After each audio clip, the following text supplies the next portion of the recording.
Welcome to the 301 Colored Commentators, a monthly podcast series where two black men from the state of Maryland debate and give their hot takes on movies, professional wrestling, and TV shows. So have a listen, have a look-see, but nonetheless, enjoy.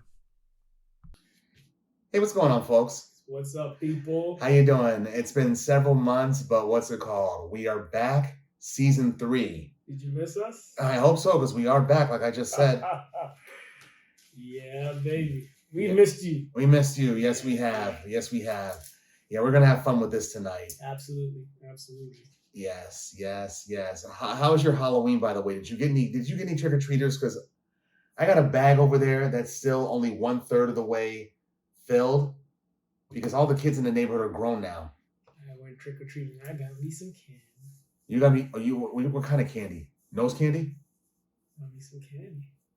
Nah, I'm joking. I went trick-or-treating my godson. Mm-hmm. It was fun. Oh, you meant that kind of candy. Oh okay. And speaking of candy, like Clarence Williams from Half Baked, when he was Samson, once said, when Chappelle and them asked him, where we can score some cocaine? And his reaction was, you want some candy? I can't do it like he did. It's funny to me. No thanks. But it'd be great if we can get some cocaine. Wow. I'm like, clearly, that's how you know they're potheads. Big time. They don't know the difference. Big time. Shout out to Sai and his renditions. They're always classic. Yes. If you got a request, let me know. I'll do it to my best of my ability. Never fails. No. Even though I'm my own worst critic, my Undertaker could have used a whole lot more work. Or you're Savage, huh? I never did Savage. Yeah. Never did Randy Savage. I used to when I was younger. What happened? Voice break changed everything, dog. I could do it when I didn't have a voice break. Oh, right. Yeah. So, oh well. But shout out to Savage. Shout out to Undertaker. Yo, so in the months that we've been away since what? June or? Maybe a little more maybe May. May, yeah. We've been away for 6 months. It's been more than 6 months, yeah. Yeah. What have you been up to? What have you been seeing? Movies, music, new changes in life? I can't really there's so many moving parts. I can't really pinpoint anything. I mean, outside of the fact that we have a new president. Yes, we do. We have a new president, so that's interesting. That's kind of interesting. Yeah. How about you? Oh, what's it called? I went to the movies a little bit more. I got put on to several Netflix and shows I've been watching for the past several months. Supercell, we got to cover that eventually. Oh yeah, that'll definitely be covered this season. Oh yes, that's one of my favorites, and they're doing a season 2. It's like awesome. You been watching a Penguin as well? Penguin, ooh. That shit's fire, dog. Penguin is fire, dude. Penguin is one of the best joints on HBO Max. That shit's fire. I'm not even that. I'm like, 4 episodes in, and I love it. Oh, what's it called? They got the season finale this upcoming Sunday. Yeah. That is Colin Farrell. Hats off to him. That shit is fire. I mean, did you see the Batman from 2022? The movie? Yeah, I did. Yeah, I did. That was better than I thought. And I didn't think, and even Colin Farrell, who I didn't even recognize in that film, I didn't think he would be the breakout star for any kind of series. But this series right here, Penguin, which we're gonna cover that too. Yeah, it's just he's a conniving sociopath. Dope. Yeah. And then again, so is Sophia. Yeah. Kristen Milioti. Yeah. She does an awesome job too. You know. She was the chick from USS Callister episode in Black Mirror. Oh. The Star Trek parody? Yeah. She is in that. Mm-hmm. Yes. Which also I think is coming out a new season soon, right? They are. They're coming out with a new season either this year or early next year. Yeah, I heard. Yeah, a lot of things are coming out next year. What else I've been watching? Agatha All Along on Disney Plus, the Marvel Witch joint. I've heard of that. Any good? That was not bad. It was better than I expected. Okay. I'm really looking, as far as the Marvel shows go, I'm really looking forward to What If Season 3.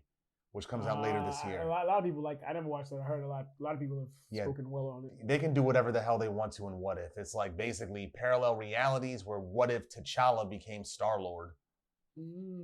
Or like a what if Peggy Carter was the one who got the super soldier serum and not Steve Rogers? So she becomes Britain's Captain Carter. Okay. Yeah. Okay. So yeah, just like more alternate scenarios. Alternate scenarios, okay. yeah. Okay. With the excuse being these are parallel realities that branched off. Got you. It's animated too, and Jeffrey Wright, he does the voice for the narration. Okay. Also, what was I gonna say? Music. Yeah, we did talk about the Drake Kendrick thing once back, didn't we? Yeah, were we still in tune? I think we were. Okay. Because Not Like Us that's probably gonna get a Grammy. That's one of my favorite songs of the year, actually. Mm-hmm. Definitely a summer anthem. And a new anthem for me as well too. When I realized the results of this election, they not like us. They not like us. They not like us.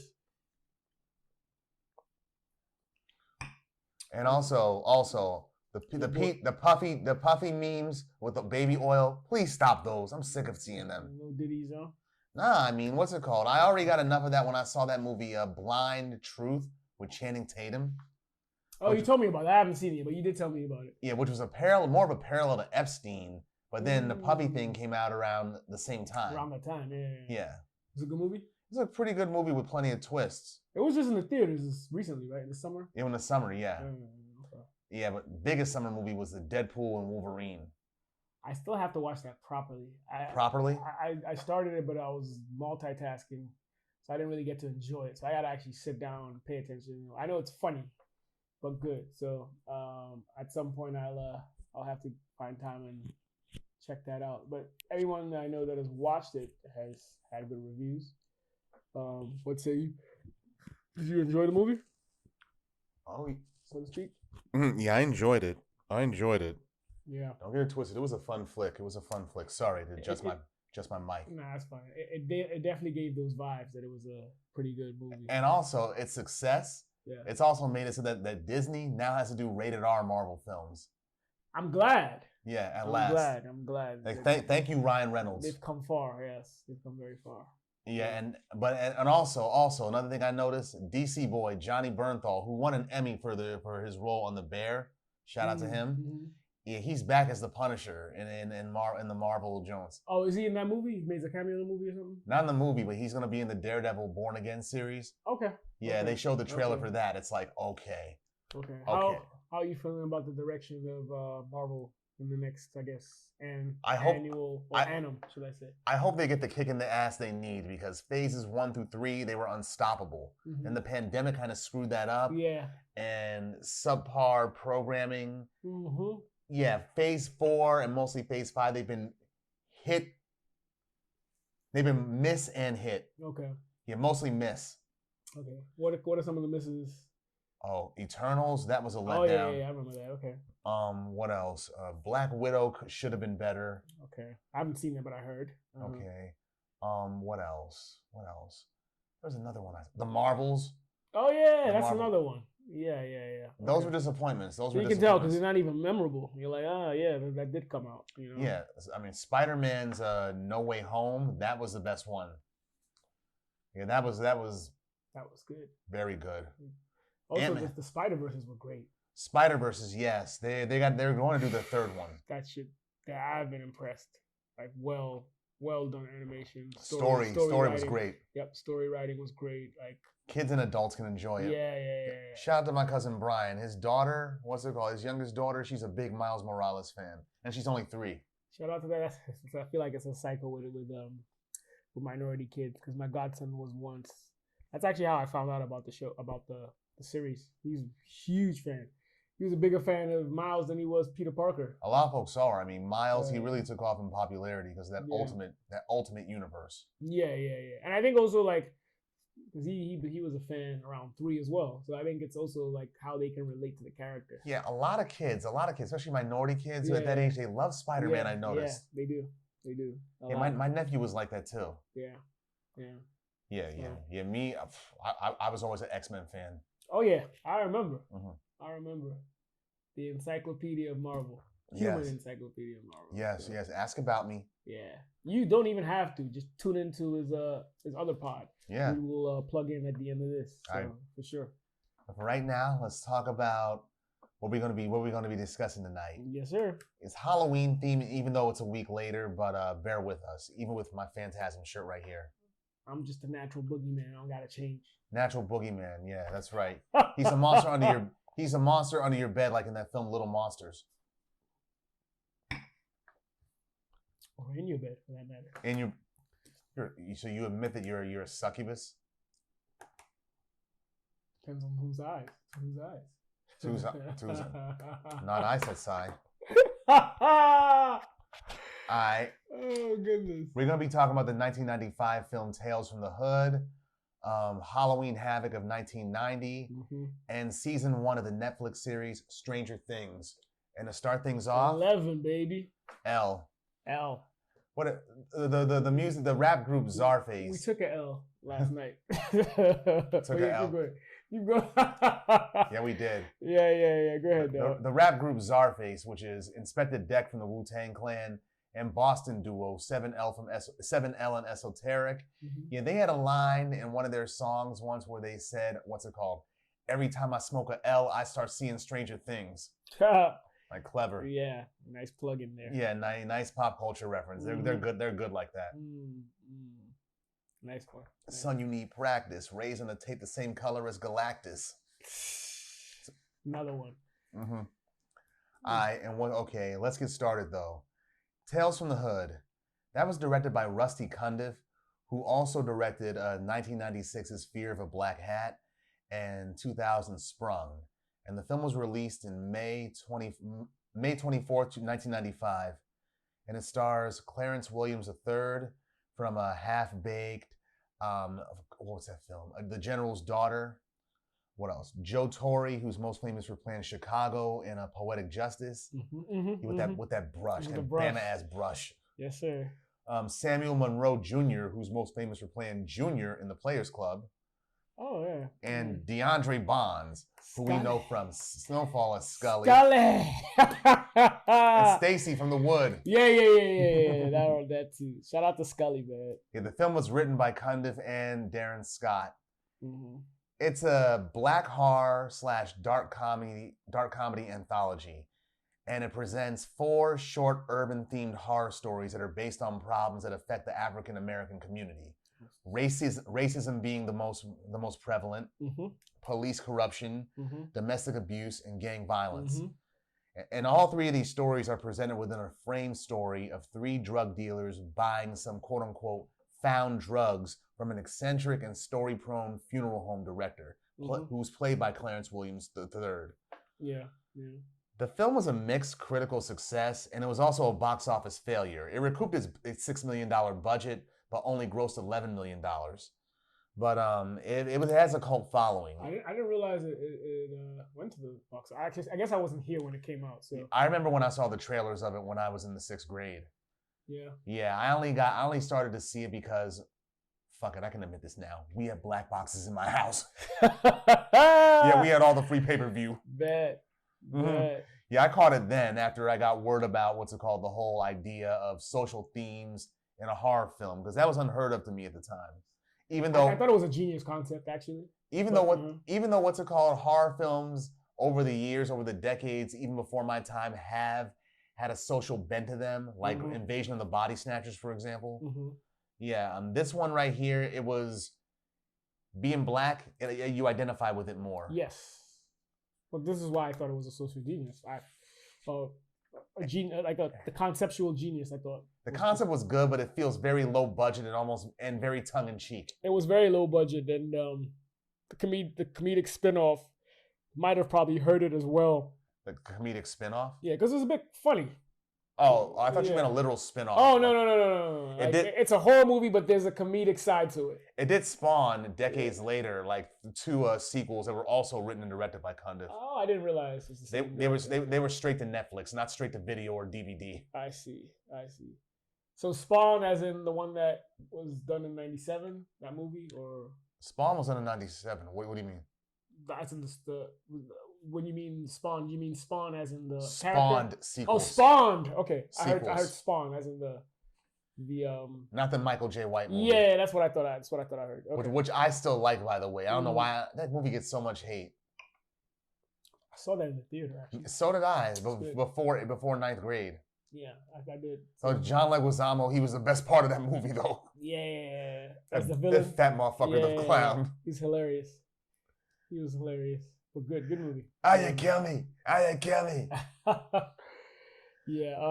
Yeah, like we said, the story, the film, the plot is framed around 3 stories, and they're all centered around racism, and they all have a twist, and they have a twist at the end. Mm-hmm. Mm-hmm. Yeah, they're very tongue in cheek, though. Very tongue in cheek, very low budget, and a very sign of the times, the 90s. Yeah. With the whole 90s LA gangbanger thing going on with the three drug dealers. Yes. And Clarence Williams III, he's just eating up the scenery. He's having fun with this. And somehow he's making himself sweat like crazy, too. He must have did some coke beforehand. Yeah, I know. Anyone, I guess the one, let me phrase this to you for a second. Would any one of the stories stand out to you the most? The most would have to be the child abuse one. That was a good one. Yeah. And David Alan Grier, because he gets to show his dramatic chops. And because most people remember David Alan Grier for being on In Living Color. Mm-hmm. But people forget that he's a classically trained actor from Yale. He was a dramatic actor before that. I see. Yeah, and he got to show that off here. Yeah. Even though he still came off as funny. It's funny because in that episode, I was at the early stages of, or should I say, with that story. At the early stages of it, I was trying to figure out where they were trying to land. It's like with the monster. I guess domestic violence at the beginning, but I didn't know where they were going until they actually integrated the other characters of the boy's mom and then. Yeah. Oh, you see the boy's mother? She was fiending for the teacher. Yeah, she was trying to catch it. Oh, yeah, she was trying to catch it. Yeah, she was trying to catch it for sure. But like your husband, it was so little time, and your husband, he came home like what, less than 5 minutes later? Good God, you wasn't thinking, you was fiending. Yeah. But yeah, that was a good one. That was a good one for sure. It is still a problem. You know, a lot of these issues in this movie are still very prevalent in the Black community. They are. They might not even be unique to Black people, but you can relate. The kid in there, Brandon Hammond, he used to be a star in several Black films in the 90s. Mm-hmm. Yeah. Menace to Society. He was the kid that got a little bit of alcohol here in Tales from the Hood, and most notably Soul Food where he played Ahmad. But I think he retired from acting. Yeah, he's probably a grown man now. He is. Yeah, he didn't continue. But he was good. He was quiet, sensitive young boy who liked drawing pictures, but then found that he has a power in his pictures to make them like voodoo dolls. Yeah. Like a kid that was bullying him in school, he drew a picture of him, folded up the paper that he drew the picture on, and the kid falls down the stairs with his bones broken. I remember that. That was funny. Yeah, it's like, okay, it's I know that a lot of kids wish they could do that. The bullies. I know, especially to bullies in their respective communities or schools. Yeah. Yeah. It makes me wonder if Rusty Cundieff, if he was bullied, and this is his way of like expressing that as well. I know, because they do that. A lot of directors, Directors do, yeah. Like Tim Burton. Oh, like what's it called? Like Edward Scissorhands and all the jocks that are all in his films. Yeah. He was bullied during school. I can tell. Yeah. The police brutality one was funny because back then it used to be like, oh, these like Black people are making up stories or should I say deflecting or making excuses about their own, I guess, deficiencies in society. But I think in the modern day now with social media, a lot of the stuff that they were crying about, came into light. Well, yeah. Also Rodney King was the first version of that at that time. Yes, 3 years prior to this though. Yeah, but still the most racial thing during this time, and when did this come out again? 95? Yeah, 95, but around this time this happened right here was the Susan Smith incident. Oh. Yeah, remember the racial portion of that? How she tried to say that 2 Black men stole her car with her babies in there when she really killed her children by letting them fall in the lake. Yeah. It was right around that time. That was during this time. Yeah. I didn't even clock that. Yeah. Yeah, I mean, there's some kind of parallel to be said about that. Yeah, and at one point it seemed like, people were running with her story at the beginning. They were, yeah, until people started to look at her and her camera and her interviews and started to poke holes. Yeah.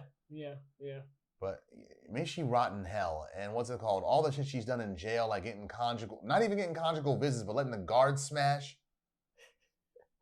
I'm surprised they don't smash her head in, lady. Oh, yeah. I'm like, she should have thought of, here's the thing, she should have known that prison is not kind to motherfuckers who hurt kids. Yeah. Yeah, they hate rapists and people who hurt kids more than they do. Yeah, than actual, well, I won't say actual criminals because they are criminals, but like other crimes. Other crimes, yeah. Even serial killers who just kill adults, they get more of a pass. Yeah.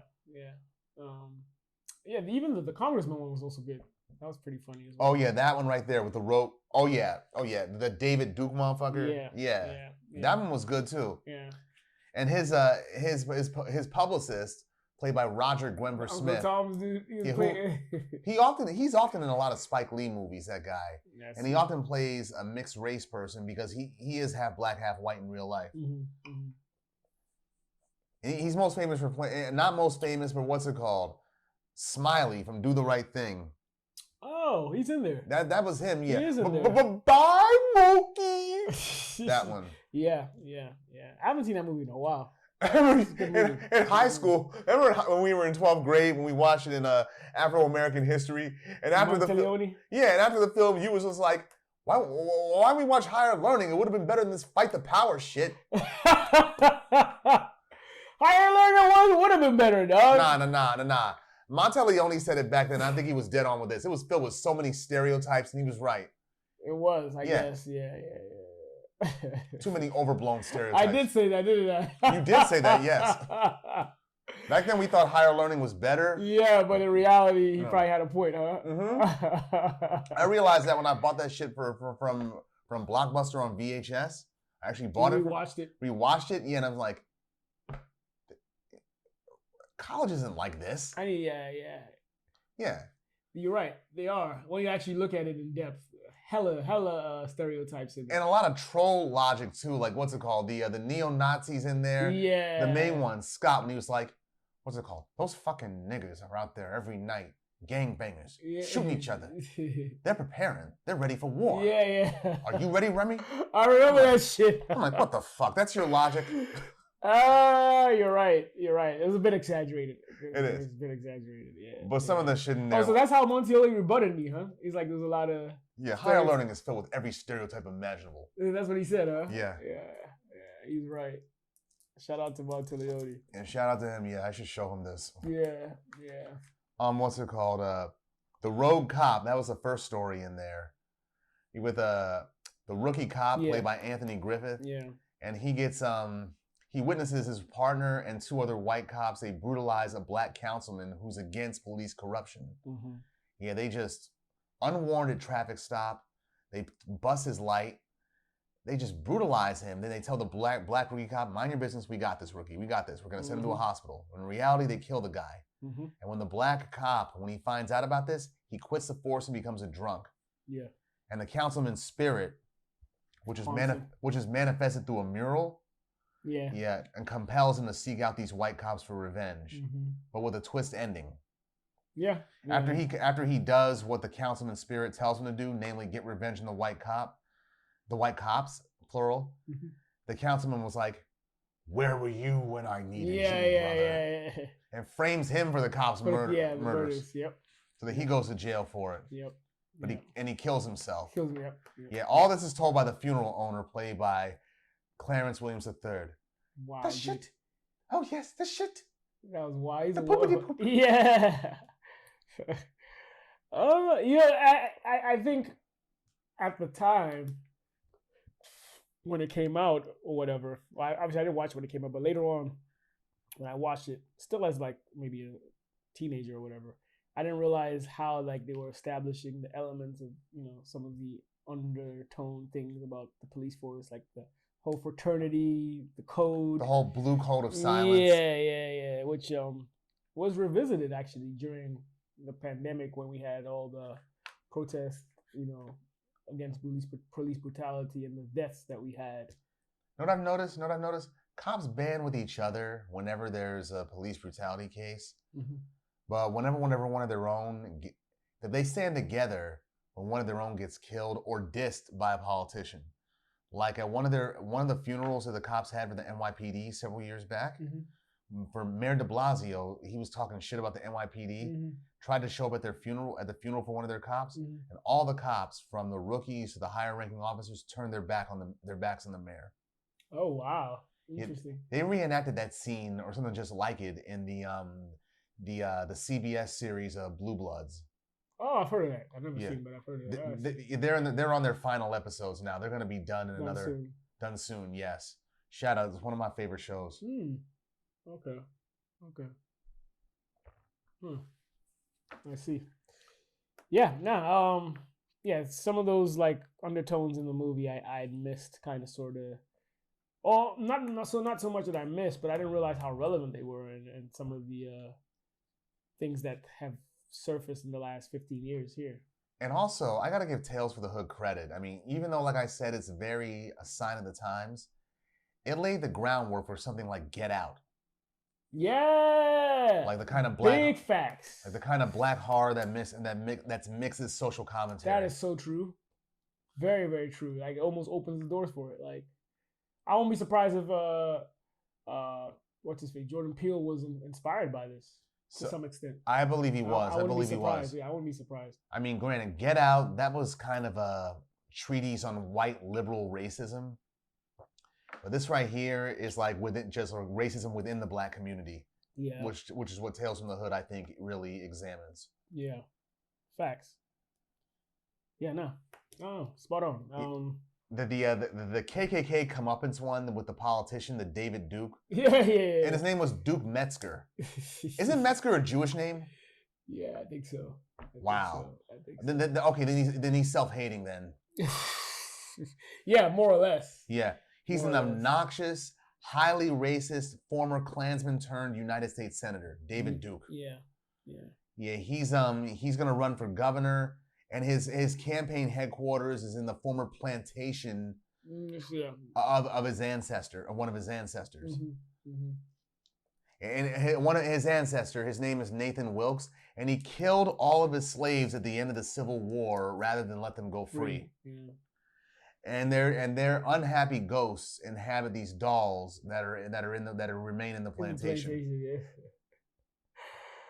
That was good. And the woman that played Miss Cobbs, the lady in the rocking chair, or whatever, that's actually Rusty Cundieff's mother in real life. Rusty Cundieff is the director of the film. Oh, the actual director. Director and the guy that was the teacher in the domestic abuse one. Oh, that's him. That's him, yeah. Okay. He pulled an Alfred Hitchcock, played a role in his own film. His own film. Okay, I see. Oh, good to know. I didn't catch that, but thanks. Cool. Yeah, the last story was actually the hardcore convert. This is like Jacob's Ladder, honestly. Like, what's it called? Because we find the whole scene is one dying hallucination. And it's about a hardened gangster who was born Jerome Johns but goes by the name Crazy K. He gets gravely injured in a late-night ambush, but before he gets killed, the cops arrived, kill his attackers, but he still gets arrested, sentenced to life in prison, but undergoes an experimental rehabilitative experiment while he's in jail. Yeah, in exchange for his freedom, so he thinks. He's eager at the prospect of getting out of jail, so he's transported to some private facility where he's put through sensory deprivation, a bunch of horrific experiences that are both nightmarish and surreal, including one experience where he's forced to come face to face with a neo-Nazi, and also all the people that he's killed. But that one has an ending that connects to the final story in the funeral home. That one's more about gang violence. Yeah, gang violence was prevalent and especially popular in rap music at the time. And I think they touch on the thought process of some of these gangsters at the time, and Killer Be Killed. Yeah, Killer Be Killed. My Colors Matter. Yep. Yeah, and especially the three gangbangers, the drug dealers in this film, they're like stereotypical like LA gangbangers. Yes. Sound just like them. And they're all from they are from LA. They're all from LA, so it's not really a stretch. It's not really, yeah. Yeah. It's no surprise they can actually emulate one. But this one right here was my least favorite one right here. Me too. Yeah, because what's it called? The twist ending, it's like, I'm like, none of this is real. None of this is real. I just knew that because from what some of the imagery. The imagery, the way that doctor kept talking down to him and kept looking like an angelic devil. Yeah. I'm like, this is not real. Something is gonna come out of this somehow. Yeah. And yeah, the twist ending, it's all one dying hallucination. But what we find out at the end is, what's it called? He's not killed by the cops. It's three gangbangers that killed him. Yeah. The gangbangers that we've been dealing with within the frame story. Exactly, within the frame, yeah. Only we come to find out the twist ending that the trailer and the TV trailers gave away, actually. They did? Yeah, when they show what's it called? Clarence Williams turned into the devil, the demonic form. Yeah, they showed that in the trailers. Oh, they did. In the TV trailers when I was a kid. They did, huh? Yeah, and he's really hamming it up. He's chewing up the scenery, especially that final scene. This ain't no funeral. Right. It ain't the Terror Dome neither. Welcome to hell. Yeah. Motherfuckers. Yep. And they obviously all get got. Yeah, they're already dead. They already been got. Yeah, they got, yeah. Crazy K's people came and killed them a week later for killing Crazy K. And they see themselves in the graves.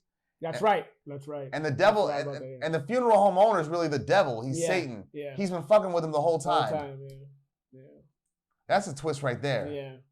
But I'll give the devil this. I forgot about when they show themselves in their own coffins or whatever. I'll give this universe's version of the devil, I'll give him this. He only goes after the truly wicked people. For sure. But it makes me wonder, you went to Sunday school as a kid, right? Off and on? Off and on, yeah. I went mostly when I was a teenager. I went to like Catholic school a lot, so I didn't really necessarily go to Sunday school, but I have been. But when I was younger. You're familiar with the Book of Job, right? Okay. How he suffered. Yes, but it was based on a wager between God and the devil. Yeah. My thing is this: the devil is so goddamn stupid. Yeah. Like, what's it called? You're betting against the guy who already knows what the hell's gonna happen. The outcome. Yes. Yeah. And the God's like, try whatever you want. Yeah. What's it called? Try whatever you want. You can take his family, give him leprosy, take his money, his home. Do it all. Stay loyal, yeah. It's like, watch, yeah. He's gonna curse your name. He's gonna curse your name. And it's like, what? He didn't curse your name? I told you. Like, you may be able to dictate the future, but I know the future. Yeah. Like, I already knew that he wasn't going to turn against me. Yeah. Which is why, just to rub it in for you, I'm going to give him twice as many as he had before. Exactly as he had before, yeah. That's true. Well put, Steven. Well put. Did you watch the sequels to this movie? Because I know there's more than... I tried to watch the second one on Netflix. Yeah. None of them were as good as this one, actually. How many? Is like 3? There's 2. 2, okay. Tales from the Hood 2, Tales from the Hood 3. The second one has Keith David as the devil. Okay. He reminds me of the devil. As he got older, he starts to look more and more like the devil. They tried the same anthology approach? Yeah, the same anthology approach, but they're not connected to the previous films. None of them are connected. Okay. Yeah, they do try. They keep on doing the 3-frame story. And the third one has the Candyman, Tony Todd. Oh, he's in there. As a devil. Yeah, I see. All these niggas are scary. Yeah. The Candyman. So they weren't any good? They weren't good to me, no. I didn't like them. This one was the best one. How the soundtrack was actually better than the movies. They had Gravediggers, Wu-Tang Clan, plenty of West Coast acts up on there. Okay. Yeah, like we said, but without it, movies like Get Out, that wouldn't exist. I agree. The Blackening, that wouldn't be around neither, even though that's more of a parody. I forgot about that. Yeah, that's also, That's more of a parody of like black horror. Yeah. Not a good one though. I thought it was overblown. Yeah. Like the main culprit of the film. All this because they clowned you because you couldn't play spades. I mean, nigga, I can't play spades and I can't dance either. But I still got my black card because I know every episode of The Wire. Tell them, Beeves. Tell them, Beeves. Yeah, nah. That's all I have for this one. I thought it was a good movie, revisiting it. I'm a real horror fanatic, so this was more funny to me than it was scary. So but It was, good. yeah. I mean, it's more social commentary. Yes, but the social construct was great. It was, yes. So. And also, shout out to the Shout Factory for the Blu-ray I got from y'all for this film. I love the Shout Factory for their presentation of Blu-rays and whatnot, especially horror films like Candyman, Manhunter, the pre-Red Dragon joint. Mm-hmm. That's one of their best ones. Yeah, okay. That's a good one. Silence of the Lab joint. Yeah. Before, when Brian Cox was Hannibal Lecter. Yeah. Why, hello, Clarice. He didn't even do that in there. Mm-hmm. Well, you want to regain the scent? Well, smell yourself.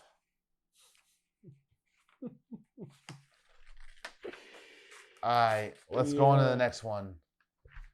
Halloween Havoc. Was this the inaugural? No. It's the second one. No, it's not even this. Maybe third. I think it was the second one. Second or third. 89, I think, was the first. Either way, this was the last one that WCW did under the NWA's banner before they seceded from the Union. I see. Yeah. This one took place at the UIC Pavilion in Chicago on October 27th, 1990. It was their second annual event, actually, yeah. Mm-hmm. And it was, like I said, the last Halloween Havoc under the NWA's banner. On the original VHS release, though, only 6 of the 10 matches of the main broadcast were included, as the 4th, 5th, 6th, and 9th matches of the show were not included. But in 2014, all of WCW's Halloween Havoc pay-per-views were available on WWE's streaming service, Peacock. Mm-hmm. But the WWE Network, their versions of the 1990 Halloween Havoc is also edited and not the complete version, as is the usual for all the other WCW pay-per-views on this network. Oh, so what we watch was edited. It's pretty much the same thing as a VHS. I see. This event sucked. And I say that because when I was a kid, I remember watching all the promos for this event on pay-per-view. You excited? Yeah, like what's it called? Like Sid Justice coming out of a coffin, threatening Sting, and beating him before a match.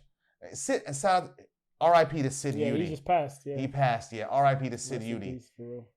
He was a crazy dude, but he could put on a hell of a show. And he had the greatest entrance ever. What's it called? At Survivor Series '96. Mm-hmm. As Psycho Sid, we just came out. Yep. Who's a man? Who's a man? He could really cut a promo too. Yeah, he was good at promos, definitely. Because I rule the world. Yep. Remember when he fucked up Brutus Beefcake's barbershop? Yeah. And that powder got on his face. I'm like, good God, you just found Brutus Beefcake's coke stash. Basically. I didn't think of that when I was a kid. Yeah. All I could think of was the realism of it, how crazy he was, and then Hogan's reaction to it. You not only destroyed this man's set, brother, you destroyed his whole life. I'm like, I know you're talking for your friend Hogan. Ed Leslie's like your best friend in real life. Yeah, they are very tight. Mm-hmm. Very tight. But you couldn't get him no better gimmick in WCW besides the Booty Man? Yeah, that was... That's retarded. Very cringe. Ugh.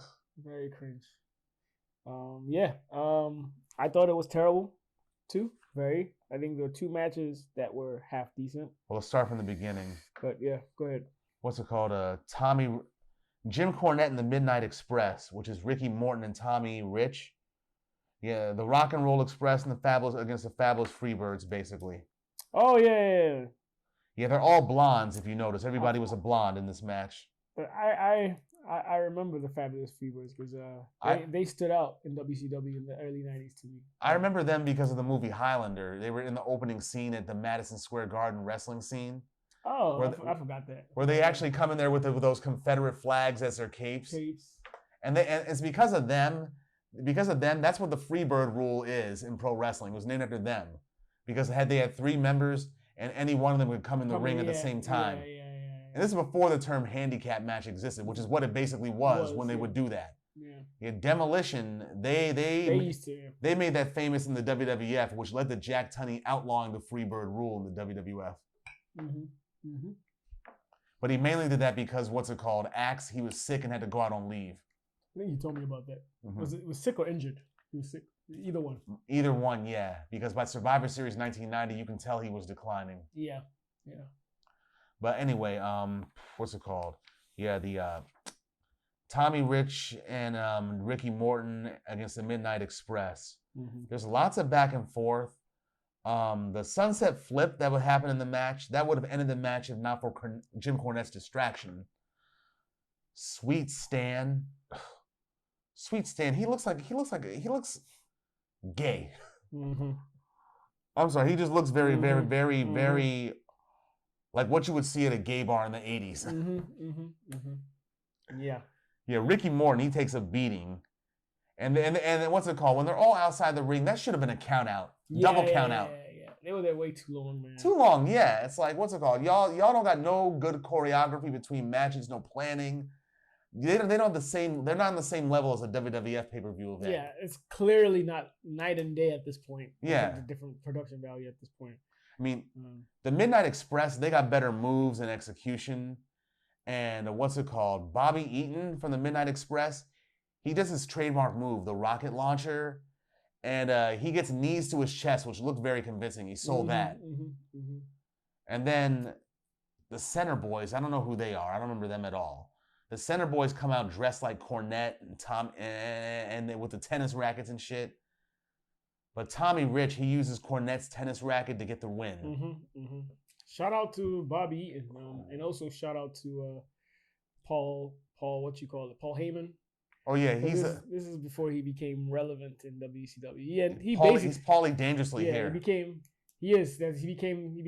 Paulie Dangerously, the leader of the Dangerous Alliance, which more or less he became the Bobby Heenan of WCW. And he's most famous for like being the proprietor of ECW.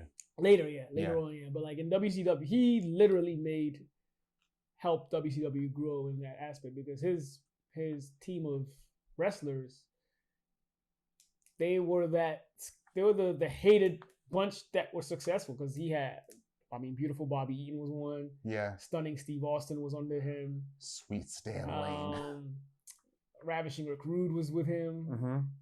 At one point, even I feel like Lex Luger even joined them at one point. But they all had titles. This was around the time that Rick Rude. I think he may have joined the WCW. Yeah, 91. It's like it started to change around like 91, 92. Yeah. This one right here, they so Tommy Rich and Ricky Morton, they win this match. Mm-hmm. Mm-hmm. Mm-hmm. Let's see, what's the next match? Terry Taylor. There's a Halloween theme that's abound, and Tony Schiavone. Oh yeah, the color commentators. I told you was in there. The color commentators are Paul Heyman, who goes by Paulie Dangerously at this point, and Jim Ross. And they do their best, but Jim Ross was there. Yeah. They do their best, but clearly there's no big ring entrances. It looks very low budget. Very low budget. And there's only 21,000 fans there. Yeah. Compare that to fucking Survivor Series for 1990 for the WWF. Yeah. Which had the gobbledygooker, for God's sake. Yeah, which was terrible. Terrible idea. But even that was better production at the time. That was, yeah. Halloween Havoc. For real. Sting gives an interview and he proves to be the ultimate face. That guy's never went heel. I'll give him that. Can't stand that MF. And Sting, during his interview, he chases after a Reaper who takes a girl from the audience, which is kayfabe, clearly. Mm-hmm. And the commentators, they're not helping to sell this bullshit at all. You know what? I'll be honest. It's not Sting that I can't stand. It's his gimmick. The surfer gimmick? Both. You don't like the crow gimmick either. Yeah. Can't stand. As a person, I have nothing against him. He's whatever. But couldn't stand his gimmicks. I prefer the surfer gimmick over the crow gimmick. The crow gimmick is like, not only is this too derivative, but I'm like, I can't buy you just taking on all the NWO by yourself and not taking no beating. Insult to my intelligence. Yeah, McMahon would have done a better job with that shit. Made it more at least believable. Yeah, exactly. Like when Triple H took a beat down from the entire Nation of Domination. Right. A hardcore beat down. Ladders, chairs. He was bloody and everything. Mm-hmm. Rock bottoms, Rock spitting in his face. I'm like, okay, I believe this. We're selling this. It's not like Sting was beating up some low budget jobbers. He was beating up the best in the industry, like all at once. Hall, Nash, Macho Man, all of them. Up and comers, Scott Norton, Buff Bagwell. Yep. And also, the one time the NWO really dismantled somebody in a convincing way was War Games '97, Fall Brawl, when they fought the Four Horsemen and Kurt Hennig turned into NWO. Oh yeah. They just beat the brakes off the Four Horsemen. Yeah, they did. And Ric Flair, to his credit, sold getting his head bashed in with the steel cage door. But I knew Hennig was going to turn heel. I just knew it. Yeah, you could sense it. Yeah, you could sense it. Yeah, he's best at heel anyway. So. He was. Yeah, he's good. He was good, and one of the best pro wrestlers ever. Absolutely. Even Hogan had to say nobody could outwork Kurt Hennig. Yeah, no, it's true. Something about the Minnesota wrestlers. They work. Him, Rick Rude, Barry Darsow from Demolition. Yep. Nikita Koloff. Yep. Yeah, Nikita Koloff. Sean Waltman, the 1-2-3 kid. He's another he's one. From there? He's from there, yeah. You wouldn't think so because how he carries himself and the company he keeps. But then again, all the Click guys are from all over the place. Michaels is from Texas. Scott Hall, he was born in Maryland but raised in Florida. Nash is from Detroit Rock City. Triple H is from New England. Hold on one second. Let me give me another beer. Good. Nah, I have to agree with you. The Terry Taylor and Bill Earl match, I think, was the next one. Terry Taylor was a Red Rooster, right? Yep. He became the Red Rooster, and then he later became Terrence Taylor, the Tailor-Made Man. Yeah, I remember that.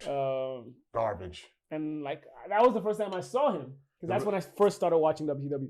I'm like, wait, this man was borderline a jobber when I saw him in WWF. How was he so prominent? I think he was also part of the Dangerous Alliance. Yeah, I think so too. The Red Rooster is how I first knew him. I first knew him as a Red Rooster.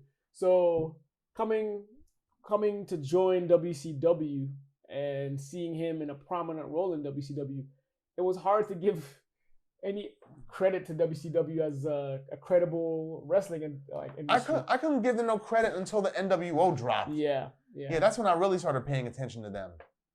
Of course, that's because they stole all the WWF's talent, but that's beside the point. Yeah.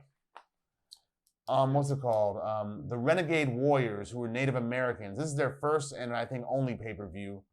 They faced the Fabulous Freebirds, whose outfits make fun of Robert Gibson. I remember Fabulous Freebirds too, actually. Michael Hayes, who later became Doc Hendricks in the WWF. Mm-hmm. Yeah. He has pink hair and he's fucking moonwalking. Yeah. He had charisma, because I remember him from when I started watching WCW around 91. And I remember the Fabulous Freebirds around that time. And WCW, it was off and on with me. Like I said, I didn't pay attention to them really until the NWO dropped. But even then, I would just catch glimpses of the WCW. Like I knew who Cactus Jack was, enough to recognize him when he was Mankind in the WWF. Yeah, so at the time, there were some prominent wrestlers that Lex Luger, Ric Flair, the Sting, Steiner Brothers. Sting, Vinny Vegas, a.k.a. Kevin Nash. He was there. The Diamond Stud. El Gante. Who became the Giant Gonzalez? Yeah, he was there. Who else? Rick Rude was a big one. Flying Brian Pillman was another one that was a pretty good wrestler. Ron Simmons was there as well. Ricky Steamboat was another one that was a good wrestler. Remember when Rick Rude just beat him? Yeah, they had a big feud. Mm-hmm. They had a big feud. Most of the time, Rick Rude was the victor. And he joined forces with Jake the Snake when they were in the WCW. Oh, they did? Yeah. By that time, I think I'd left the UK, so I had stopped watching for some time. Okay. So, but yeah, Rick Rude was like the one of the bigger fans of, or should I say, bigger superstars of the Dangerous Alliance. And I correct myself. Lex Luger was not part of the Dangerous Alliance. Lex Luger was managed by Harley Race. He wasn't a heel in WCW, was he? He was. He was? He was him and not here he wasn't. No. But by 91 he became a heel. And he held that title, the big title, the WCW heavyweight title or whatever, the one that Ric Flair had. Speaking of titles, when he went to the WWF, right? I know they tried to put him on a championship run with that All-American Les Express and whatnot, which went nowhere. But here's what I learned recently. At house shows, they would give people like him and non-champions a WWF belt to see how people react. People will react, yeah. It had a lackluster reaction. It's like no wonder y'all gave Bret Hart the belt back. Yeah. They should have just kept him as the narcissist. It'd probably been better. Probably would have if they used him, if they using him more. Yeah. And get rid of that whole steel plate and the forearm angle. Stop doing that. Come on, man. I mean, there is some truth in that. I understand. Oh, you did have an accident. Mm-hmm. Okay. And he had more than one accident after that because he's in a wheelchair now. Yeah, I remember we saw him at Thingy. I didn't want to. Chopper. I still couldn't. I couldn't bring myself to meet him because I'm Yeah, still. Yeah. You killed Miss Elizabeth. Yeah. I'm so convinced of that. Yeah. Yeah. So. But in this match right here, what's it called? Jim Ross shows he's an unabashed face supporter, and Paul Heyman or Paulie Dangerously does his best to emulate Ventura. Yeah. But the Freebirds, they win this match. Yep. They were pretty popular. And then there's another thing around that era that I thought was interesting in WCW. They were very, very in tune with heavy metal. Yeah, they were. They had like the Fabulous Freebirds was one that was very heavy metal-esque. Van Hammer was another one. I think that was his name. Before they started stealing from the grunge era. Yes, before they started stealing. Yeah, because Diamond Dallas Page, his music is Nirvana's Smells Like Teen Spirit. Exactly. Chris Jericho's WCW theme music was Even Flow by Pearl Jam. Yeah. So yeah, they definitely had that 80s rock integrated in some of the superstars. They didn't have Jimmy Johnson writing their songs. No, really. so it wasn't quite the same. Or Jimmy Hart. Yeah. Or maybe they did, because Jimmy Hart did go to WCW. That was later, though. I feel Later. like 93 or something like that. Mm-hmm. Yeah. And there's a Four Horsemen interview, too. Ric Flair, Arn Anderson. I didn't know Sid Vicious was a Four Horseman. Yeah, he was at one point. Yeah. He gets a good promo, too. Mm-hmm. Why do all the Four Horsemen always got to be blonde? Yeah.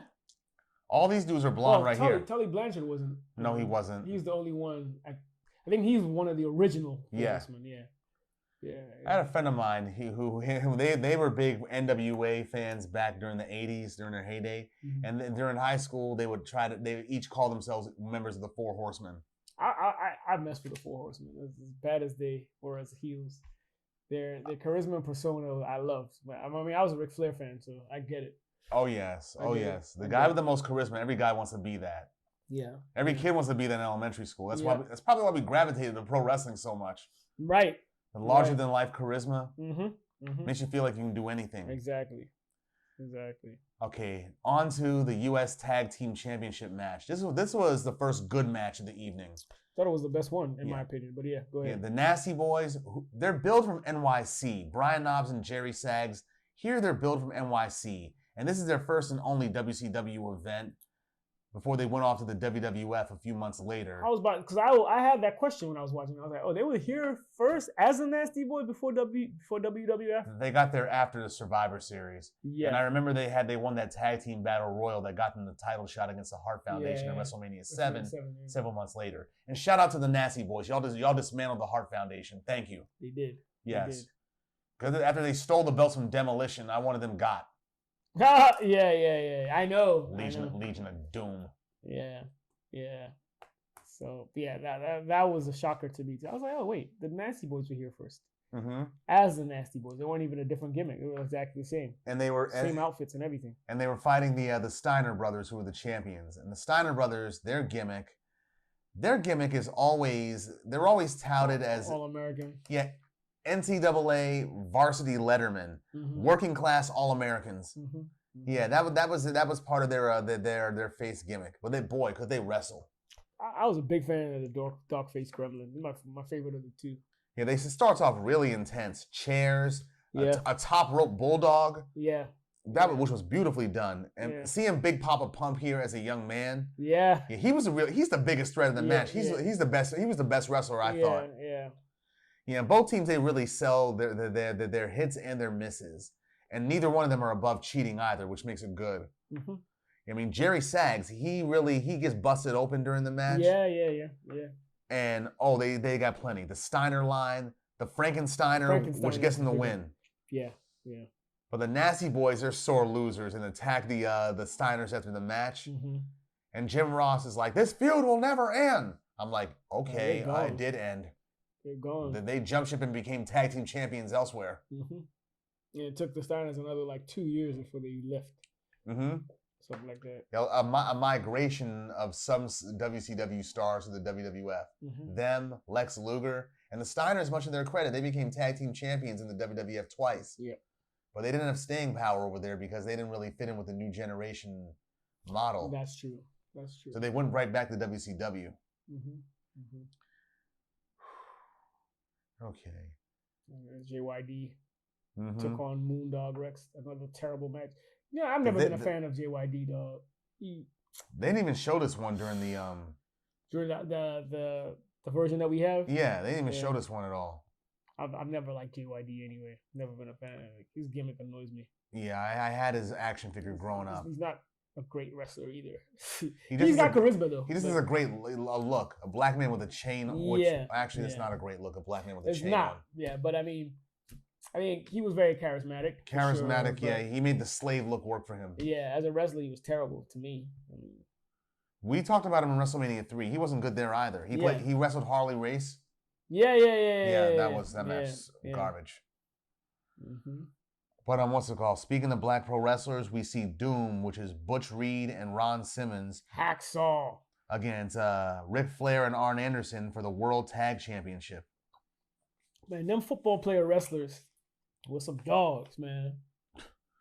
Yeah, what's it called? Who are the champs? Like Ron Simmons and Hacksaw Reed. Mm-hmm. They were like all-American football players in college. They were, yeah. Yeah, and like their physique kind of, you could tell they played football. Was he Hacksaw before he became the Natural? I think he was Hacksaw, yes, back in the NWA days, and then when he moved to the WWF, he became the Natural. He became Natural because they already had Hacksaw Jim Duggan. Yeah, exactly, and then he switched back to Hacksaw when he went back to WCW. Hmm. And apparently he had a falling out with Vince because he was supposed to be IC champion, and they had something happened with the feud and so what ended up happening was the title I think ended up going to the Warrior, something like that. That's how he got it. Yeah, or either the Warrior or a prolonged honky tonks reign, one of the two. But he was scheduled to build up to become an Intercontinental Champion. But wow. I think he didn't show up to a show, and that pissed Vince off, and he was like, "Nah." Yeah, Vince would do some shit like that. I can see that. Yeah, something like that. It's like what musicians used to do back in the day. If you were late, like over a minute, it's like you're late. That's a $5 fine. And $5 was a lot of money back then. Yeah, I believe it. Let's see. For this match right here, the Four Horsemen against Doom. Doom are the champions, and Simmons, he's a great athlete. He's got the best physique. Yeah. He was a nose tackle for the Florida Seminoles, but he's the best athlete, has the best physique, but he's not the best wrestler. Yeah. Nah. And Flair, he's a six-time world champion at this point. But he oversells, hits a cameraman, and the match results in a double countout. But one of the surprises for me was Butch Reed. He can still wrestle at this point. Yeah, at this point he can. And the WWF still has a decent physique as well. The WWF phased him out. After WrestleMania 4, he was phased out. Yep. Well, I think to follow up to what I was saying, after they shunned him for that title, he just ain't give a fuck. He wasn't showing up to shows and eventually just left. Yeah, it's like it's like you're not gonna do what we agreed upon. Fuck it, I'm gonna be a no show. Yep. Fire me if you want to. I think he recently passed too. Rest in peace, Butch. If he did, R.I.P. Yeah, I think either last year or something like that. I think yeah. Should probably have to fact check that, but yeah. Yeah, we could. Keep going. Next, we got the U.S. Championship match, which is Stan Hansen against Lex Luger, who's the champion. Yeah, Stan. I don't like the cowboy gimmicks. I got tired of that. And this guy, I hated them since the '80s, like in WWF. And this guy was a tobacco chewing. Wasn't he that wrestler from the No Holds Barred? Oh, that wrestler. Everett ain't just a tiny waiter. Yeah. And I ain't even worth it. He actually passed away in 2021. So Stan Hansen did? No, Butch Reed. Oh, he did. Okay. Yeah. R.I.P. Butch. Yep. The what's it called? Stan Hansen against Lex Luger. I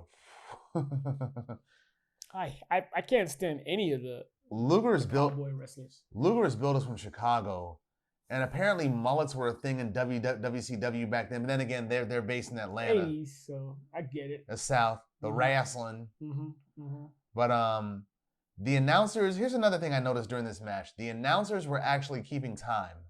Yeah, it'll tell you like. Yeah. I can't stand that either. Like, why are you telling us? I can look at my watch. Yeah, I couldn't stand that. It felt so random too. Yeah. And what happened was Dan Spivey, who's Stan Hansen's protege, he comes down to help, catches him with a lariat to pin Luger for the win. Luger still had a cut physique back then. He did look great. He's still big, yeah. He didn't get to employ the torture rack, did he? No, he didn't. He didn't. I remember the promos for this match too, and Stan Hansen being mad that he's number 6. Yeah, the cowboy gimmick, I just did not like it. It was overdone in the 80s. Yeah, I couldn't stand. There was too many cowboys. Too many of them. Yeah, exactly. I couldn't stand it. What's it called? Cowboy Bob Orton, Blackjack Mulligan, Outlaw Ron Bass. What's it called? Sam Houston. There was a bunch of them. Yeah. There was a bunch of them. The big dude, Hillbilly Jim was another one. He was more like a hillbilly. He was more of a farm guy. Yeah, farm guy. Yeah.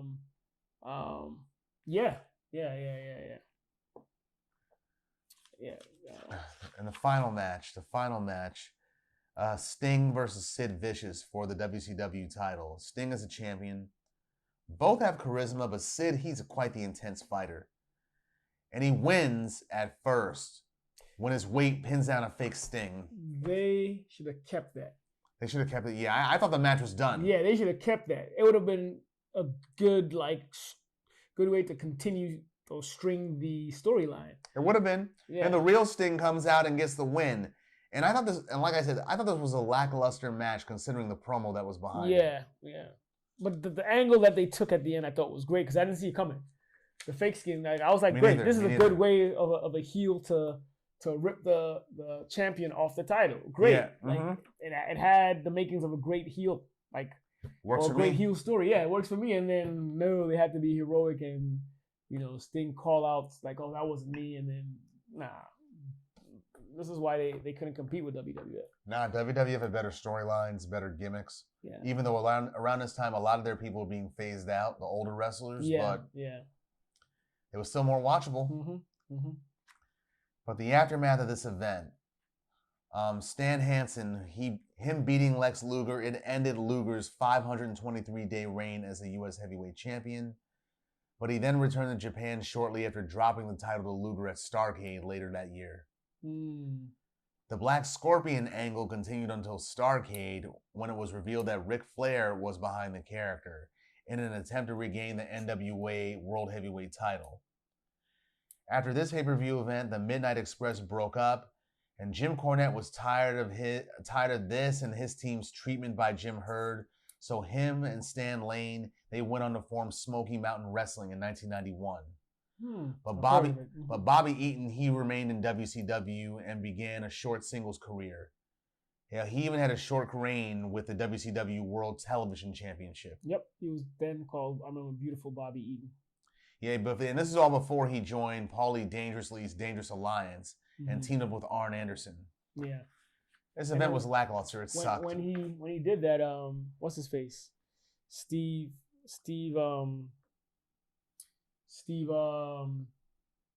Austin became the television face for them, television champion face. It was stunning Steve Austin, yeah. So there's no continuity between these events, and they don't do what's it called, extravaganzas that make people want to come back for more. Right? I mean, they had their fan base clearly, but it's looking at this makes me realize why I was in the WWF a whole lot more at the time. Yeah. Even when I started watching WCW, which was loosely on TV in the UK, it was difficult at the beginning, but I was like, it's wrestling. Fuck it, I'll watch it. And that's how I kind of was able to grade some of their athletes or wrestlers. And I was like, some of them are actually decent. Some of them I already knew because they came from WWF. And then, as you start to get into their storyline, you're like, okay, I can watch it, but it's still a lacking product compared to WWF. And they have more tag team matches at this event than singles matches too. Oh yeah. And I think at the time it might still be, or later on in the 90s. I think Starrcade was their WrestleMania. It was, yeah. I mean, that got started in '84 with NWA. Yeah, but this is the final WCW Halloween Havoc under the NWA's banner before they got smart and seceded from the union. I see. Yeah, I mean, what's it called? Ted Turner still pretty much ran the territory, but WCW was not part of the NWA. Yeah. They did what McMahon was trying to do, expand nationwide. Yeah, I get it. Smart move, though. I mean, it worked out for McMahon. It did. Trash, though. Trash event. Yes. Trash event. Yeah. Not worth revisiting. Yeah, no. Unless you're like a really die-hard wrestling fan, you just want to see for historical revisitation. Right. Other than that, offers nothing. Yeah. Early load. Yeah, this event couldn't blow a load if it emptied a clip in an entire laundromat. Wowzers. Anyway, let's move on to our final topic. Season 1 of Stranger Things. Mm-hmm. This was created, executive produced, and mostly directed by the Duffer Brothers for Netflix. And the first season was released on July 15th, 2016. And the second and third seasons were done in October 2017 and July of 2019, respectively. Yeah. And the fourth season was released in 2 parts, in May and July of 2022. The fifth and final season will be released next year. The show is known for its likable cast of characters, plot, nostalgic tones, and its mix of horror, drama, sci-fi, mystery, and coming-of-age genres. You see the titles for the episodes for next season? I did, yes. I caught it on X. Mm-hmm. I'm excited. Yeah. And plus, this is the longest gap they've had in between seasons. So these dudes, probably grown as hell. They're now. probably grown now, yeah. Mm-hmm. But the overall plot, it begins November 6, 1983. And the series centers around the residents of the fictional small town of Hawkins, Indiana, as they are plagued by hostile alternate dimensions known as the Upside Down, after a nearby human experimentation facility opens a gateway between Earth and that dimension. Mm-hmm. And a group of kids, prepubescent middle school kids, get caught in the middle of the mystery. Yeah. Yeah, the Duffer Brothers, they developed Stranger Things as a mix of investigative drama and supernatural elements, with like horror and childlike sensibilities, while infusing it with references to pop culture of the 80s. And looking at it, if you grew up in the 80s, we're 83 children ourselves. Yeah. And we grew up watching damn near everything from back then. Yeah.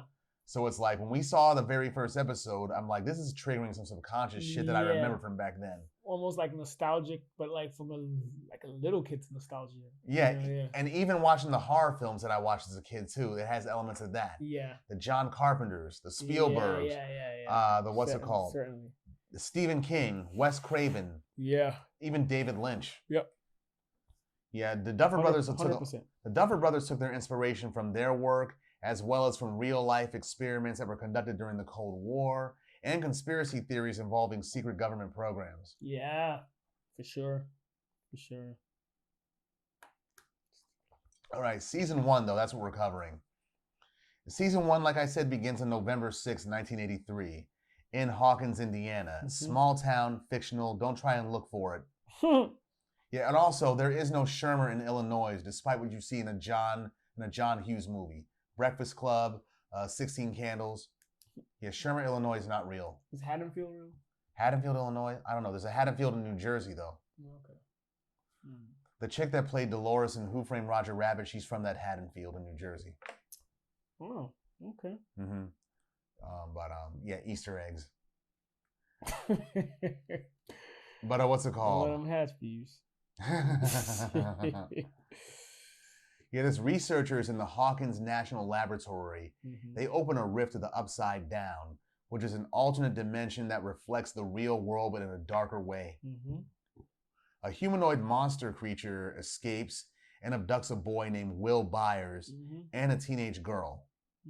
Will's mother, Joyce, who's played by Winona Ryder, she's the main actress I'm most familiar with in this show. Yep. Yeah. Same here. And the town's police chief, Jim Hopper, they search for Will. And at the same time, a young, superpowered girl with short hair, a buzz cut by the name of L or 11, she escapes from the lavatory and she starts helping Will's friends, Mike Wheeler, Dustin Henderson, and Lucas Sinclair. Shout out to my man Luke. And their efforts to find their boy, their friend. You know, 11 is like the untold daughter of the shorty from Big.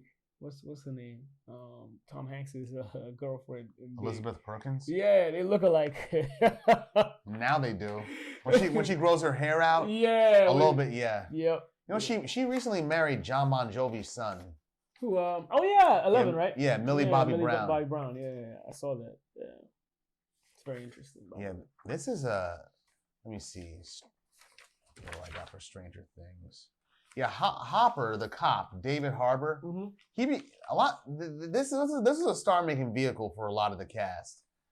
Yeah, especially like David Harbour, GatenMatarazzo, who plays Dustin Henderson, who's talked about the most. Oh yeah, Dustin. Yeah, he's in there. Yeah. What's it called? Caleb McLaughlin. He's got a couple of like roles after this. He's really grown now. He's got facial hair and shit. He has, yeah. It's like I can't stop seeing him as this kid from season 1. Yeah. Caleb McLaughlin. I seen him who plays Lucas, the sole black cast member. Yeah. I remember I think he probably looks the most mature out of all of them now. Have you seen him now? He's got a high top fade now. I think he shaves even. It's definitely hit puberty. His face is square. I believe that. Yeah. I believe that. Yeah. What's it called? I've seen him in other stuff too, like Blue Bloods, Law and Order SVU. He's gotten work. Yeah, I can believe it. And Natalia Dyer, who plays Nancy Wheeler, the teenage girl, Mike's the sister. The one that got abducted? No, No. Nancy's the sister. Yeah, the skinny one. Mm-hmm. Yeah. Yeah, she's actually married. Well, not married, but like a partner with Jonathan Byers, the boy that was taking the pictures of them in the pool. In real life? Yeah, Charlie Heaton, who's English in real life too, by the way.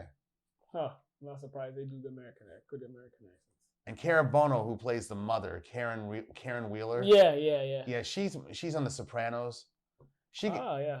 I didn't really start noticing her like, wow, you are hot until season 2.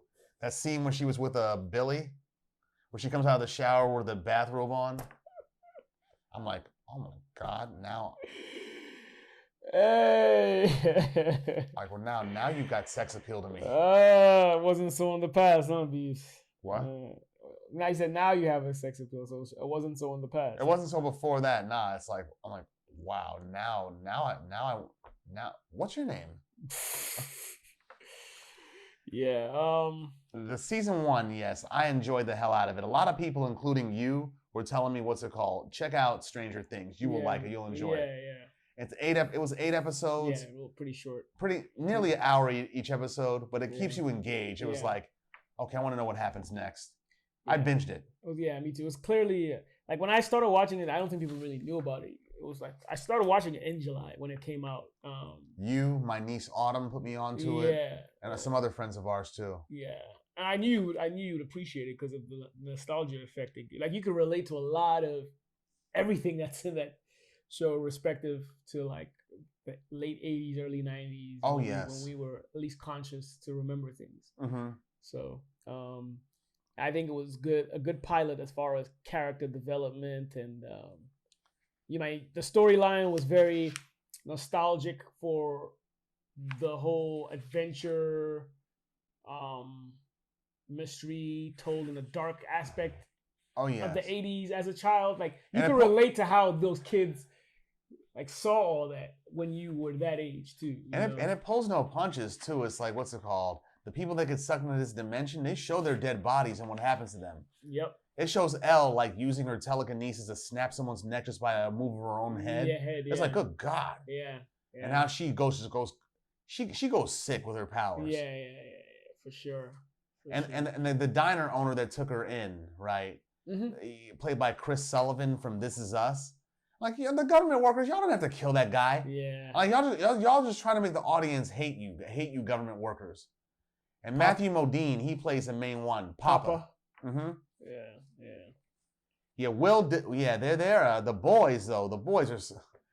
These are the kind. They're playing Dungeons and Dragons, right? And mind you, when I was that age, when I was 12, Dungeons and Dragons were played by the boys in my Boy Scout troop. Mm-hmm. Yeah, but the one thing that me and some of the boys had in common outside of that is that we were all comic nerds. Yeah. And speaking of which, what's it called? When Will and Dustin are going home, and Will goes missing. Dustin's like, Will, I got your X-Men 134.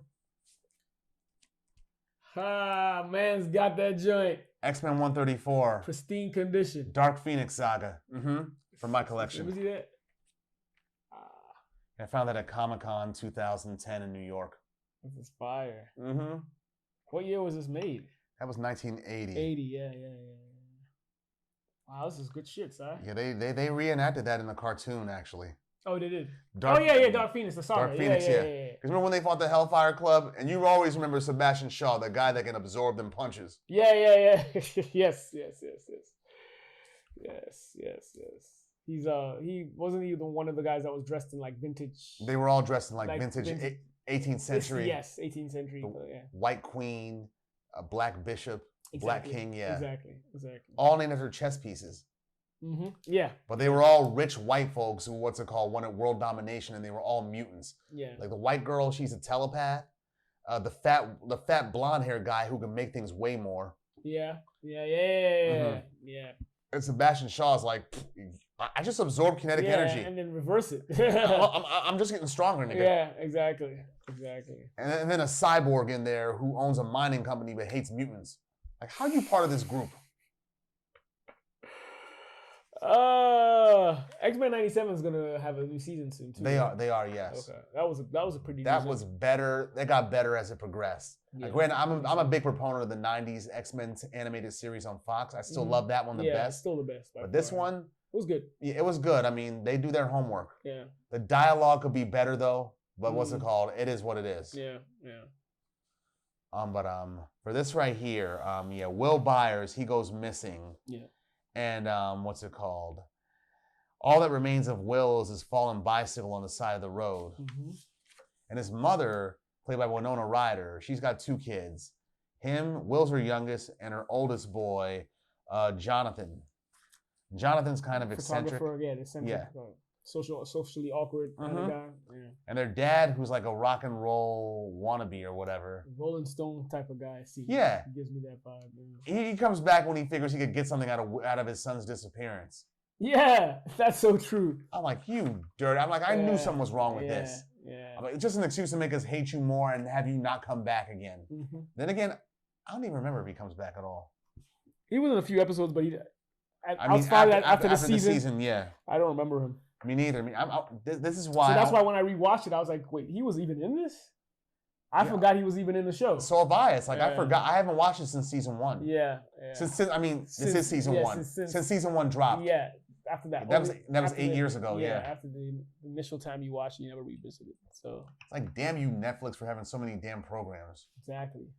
I remember when y'all were just a DVD exchange program. Yeah. If I knew what y'all would turn into, I would have invested some money. Some stocks.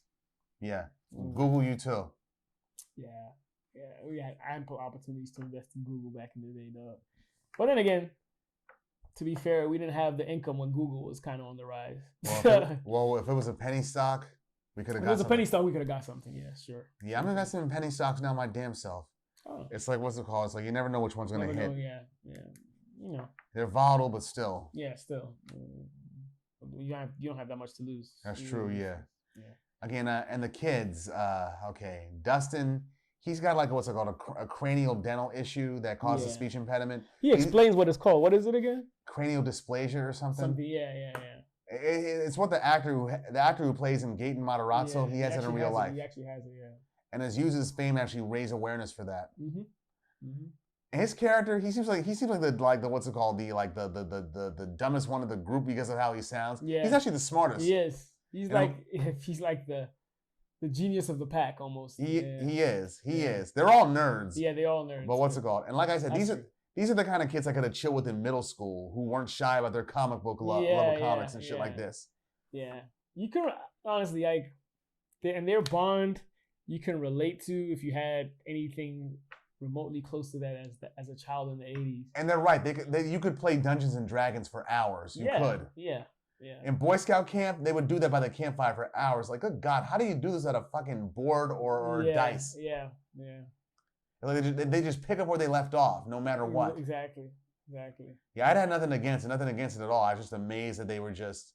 Then again, I was a comic nerd. They were amazed at that. I was kind of amazed at how they did this. Facts. Yeah. Facts. Didn't they make a Dungeons and Dragons movie? They did. I never saw it. I don't know how good it was. Me neither. It was in the 2000s, I think. Like I said. The 2010s. Like I said, nothing against it, just no interest in it. Me too. Definitely was a fan as a kid, though, like you said. But and also, what's it called? This series comes after Interstellar. And did you ever see Interstellar? You recommended it recently, and I didn't. Okay, what's it called? So it's damn good. It is. And the whole, remember when Joyce in this series puts up Christmas lights? Yeah. And Will is communicating through the lights from the upside down. That reminded me of what they did in Interstellar. Like what's it called? Using gravity to communicate across dimensions. In Interstellar, they use like books falling off a bookcase in a room, which was more. I think I've seen that scene. I just didn't know what it entailed, but okay. Yeah, here they use Christmas lights. I'm like, y'all got that from Interstellar. Probably. And Elle, the girl's just named 11 because she has the 11 tattooed on her wrist. Yeah. Yeah, and Mike puts her in her basement without his parents knowing. It's like, good for you without your parents or your sister knowing. Your sister, Nancy, she's so obsessed with Steve Carrington, the coolest guy in school, to notice. Yeah. And her friend Barb, her plain-looking, borderline lesbian friend, I think. Barb, yep. Yeah, basically, she gets dragged to that pool party, doesn't really want to be there. Cuts herself. And She not deliberately. Not deliberately, but yeah, accidentally. It was a can. After Nancy pretty much tells her, get the fuck out of here. I'm trying to fuck Steve. Yep. More or less. More or less, yeah. That's what she basically says. And what do they have sex to? I Want to Know What Love Is by Foreigner. I already saw that in Miami Vice. Oh, in season one. Only difference is there somebody. Well, actually, you know what? I think that's a homage to the scene in Miami Vice where they use that same song. In Miami, maybe. You know what I'm talking about? I know Miami Vice, the show from the 80s. Yeah. But I don't remember that episode. Okay, in season 1, when he's making love to some chick, right? The chick's sister, she ends up ODing with this song playing in the background. Oh. He's making love to her sister, and the sister dies of an overdose. I see. And here, what's it called? Barb gets taken to the upside down in that pool. The Demogorgon gets her. The Demogorgon, yeah. Damn. Yeah. Becomes a meal, right? Mm-hmm. Just pretty much eats her, I assume. Unless they have plans on bringing her back this season. And I think she's completely dead, but I don't think that's what I think. Too. I don't think the Demogorgon killed her though. You don't think so? She just dies there. Something else killed her. The other things we've seen in the Upside Down. Yeah. But what's it called? What else happens? Speaking of meals, Elle, she loves Eggos and stole them from the store. Yeah. She goes in there, mouth breather, takes a whole bunch and just eats them plain. Like, good God, girl. Yep. I'm like, you worse than me when I was in middle school and ate powdered Kool-Aid right out the jar. Damn, boy, you must have been charged. I'm surprised I don't have diabetes That's yet. what I mean. I did that up until I don't mean charged as a federal, but I mean more so like charged as. I know what you mean. I know what you mean, but what's it called? You never know these days, though. No, I stopped doing that shit. I stopped doing that. Yeah. Not only because they got the squirting version now, which I don't even do. Yeah. But because what's it called? Doing that shit first thing in the morning can fuck with your stomach. Yeah, I can imagine. Like, ugh. It's like I can't believe. Before that, it was goddamn cake frosting in middle school. You know, as a kid, with a fucking you love sugar, so you don't even pay attention to the stuff it does to your stomach. I was just unconventional as fuck.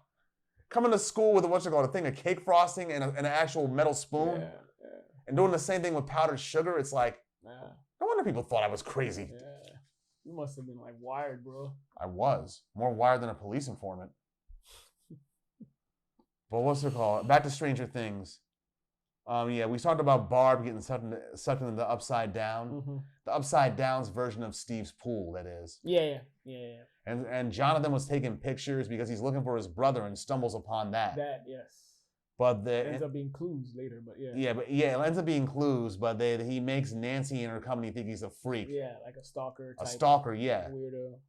It kind of does have that vibe. Sociopath, it does. Because he started out looking for his brother, granted. Yeah. But he stumbles upon this and gets pictures, but turns out they were clues, like you said. Yep. Like with Chekhov's gun, as they say in a Star Trek. Mm-hmm. Oh, yeah, and Sheriff Hopper, played by David Harbour. He's good, but he's a lazy, drug-abusing cop. Yep. But for good reason. He's burned out because his daughter. Yeah. His daughter is dead. Never healed from that, yeah. Never healed from that, and his wife divorced him. He has parallels to Matthew McConaughey's character in True Detective Season 1, who also suffered a similar fate. His daughter... We did that. Was it last season or 2 seasons? Last season. Okay, yeah. Yeah, we're not doing Night Country. I refuse to do that one. Yeah, True Detective Season 2, we'll do that before we do Night Country. That overblown feminist men are piece of shit. Oh, I've heard. I was like, what are you talking about? I now know what you're talking about. Jodie Foster won an Emmy for that too. I saw through promos and stuff. I was like, what is Night Country? But it is not True Detective. It's True Detective in name only. I see. I know where you're going with this. Yeah. And the guy who created True Detective, Nick Pizzolatto, who wrote every episodes for the first 3 seasons. Mm-hmm. You know what he put on his IG page, on his description? Creator, writer of True Detective seasons 1 through 3 only. Wow. Don't associate me with that other shit. Yeah, exactly. I don't blame him. Interesting. I don't blame him. It's like, and I'm all for examining the whole theme of all men are pieces of shit. Yeah. But this overblew it. It was like feminist fantasy. It was like Waiting to Exhale, but in Alaska and involving white women and Native Americans. Yeah, where all the men. What a comparison! Yeah, Waiting to Exhale. I guess you didn't fancy that movie very much, yeah. And I have it on DVD. It's a classic. I mean, Forrest Whitaker directed it, yeah. But what's it called? I didn't know that actually. As many times I've seen that movie, I didn't know he directed it. But keep going. But all the men in True Detective's Night Country, it's like they're VIPs, either villains, idiots, pussies, or all the above, or some combo of all the above. It's feminist fantasy, I thought. But then again, people thought the other seasons of True Detective were misogynistic because of their portrayal and depiction of women. Got you. Yeah, no. Back to our characters. So the officer, Hopper. Yes. He wised up though. He figured he put the clues together and figured out something was up. He did. Yes, he did. He's a smart cop. Yeah, especially when he noticed the government's cover up for Byers resurfacing was a hoax. Yeah, he did that. That body, what's it called? With cotton. Stuff with cotton, and he realized what's it called? If it hit the water, why isn't it like broken apart? Yeah. And nobody bothered to talk about that. Yeah. And he snuck into that facility, the Hawkins facility, and figured it out. Yeah. And even stepped into the upside down. Yeah, he did. And I like a lot of the themes in the film too, like nerdy middle school boys in the 80s. Yep.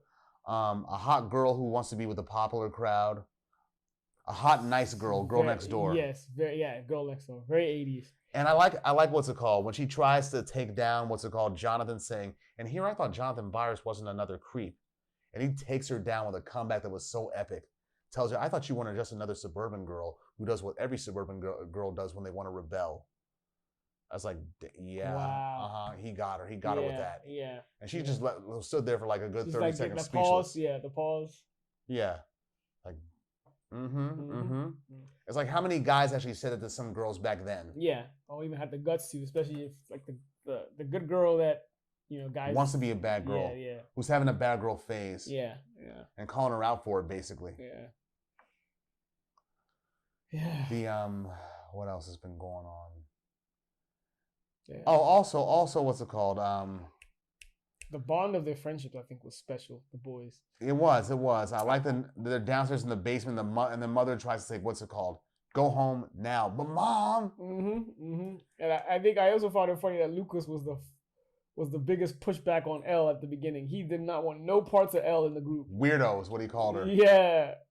But he came around the most. He came around hard, yeah. Even after she telekinetically shoved him out the way. Yep. Yeah, I remember when he was knocked unconscious for a little. Because remember when they get reunited with Elle in season 2, late in season 2, and they all have that group hug? Yeah. It's like, awesome. Yep. All y'all back together. Yep. But she snubbed, what's her face, the redhead at first, and the next season they're best friends. Yeah. Hi. Just walks around like, fuck you, bitch. I forgot her name, the tomboy. The one who made, what's it called, that Kate Bush song famous. Yeah. Running Up That Hill. Running Up the Hill. Shoot, I forget her name. I know the actress's name, Sadie Sink. Yeah. What? I'm mad at it. It's going to bother me. Look it up. Yeah. In the meantime, what's it called? The music, they got the Bangles, A Hazy Shade of Winter. I feel like she has like a guy's name. Sadie Sink? No, in the show. Oh. It was like one of those unisex names. But keep going, yeah. What's it called? The music. They played the Bangles, A Hazy Shade of Winter. That song didn't come out. Yeah, there you go. Max, that's her name. Yeah, there you go. And she becomes boyfriend girlfriend with Dustin with Lucas. Yeah. I'm like, good. I'm gonna get you some trim, Lucas. You got the red beaver, dog. Yes, literally, red beaver. You got the red beaver, yo. And people, and what's it called? Oh man, they're in Indiana. He's one of the few black folks in Indiana. Him, the Jackson family, and Freddie Gibbs. Shout out to the Jackson, Gary, Indiana. And Freddie Gibbs. Freddie Gibbs from there too, huh? Yeah, he's from Gary. Yeah, he is. He is. I want to go to Harold's one day. That Joni shouted out in what's it called, in the Mad Lib record he did, Pinata. And all the fries you can give me. And that was you, nigga, that I saw you at the airport in Miami. You saw him? Yeah, you did say you saw him. Yeah, I saw Benny the Butcher was staying in the penthouse suite in my hotel that I stayed in when I went to Miami. Did you try for Labor Day weekend? weekend? I did. Benny was what's it called? He was cool. Yeah, what about Freddie Gibbs? He tried to fake like it wasn't him. Like, nigga, I know it's you. That's what Jeezy did to us at the Ravens game, dog. Yeah, he did. Jeezy. It was him like shit, dog. And you and that penguin looking head of yours, we know it's the you. The motherfucker was wearing all white too. I was like, come on. Snowman, come on. It's Jeezy, man. Hey, yo, Snow, you try to ignore us. It's like, we know damn well it's you, bro. But yeah, keep going. Yeah. But what else? What's other music? The Clash. Oh yeah, because what's it called? Jonathan, he tries to get his brother into all that music, like The Clash especially. And Peter Gabriel's cover of Heroes in David Bowie's Heroes at the end of season 3 was good. When they showed that all the cops were useless. Yeah. And it hits a lot of the parents' worst fears too. Yeah, in what sense? In what sense? Their child being dead. Oh, in that sense. Okay, yeah. Because a mother, she is very scared. People think she's going crazy, but not. Yeah. She's not going crazy. She's actually right about a lot of that shit she's telling you. Yep. And when she found out that he was alive, and was trying to convince folks, they were like, "Yeah, you're crazy." Yeah, I hope all those motherfuckers gave Joyce Byers an engraved apology. I know. Hopper was like, "Man, my bad," when he found out. Yeah, she's onto something. He becomes her boyfriend later on, doesn't he? Yep. I thought in this season he was smashing her, but it was some random chick. Yeah, some random chick that he didn't want to claim. Mm-hmm. Didn't want to claim. Yeah.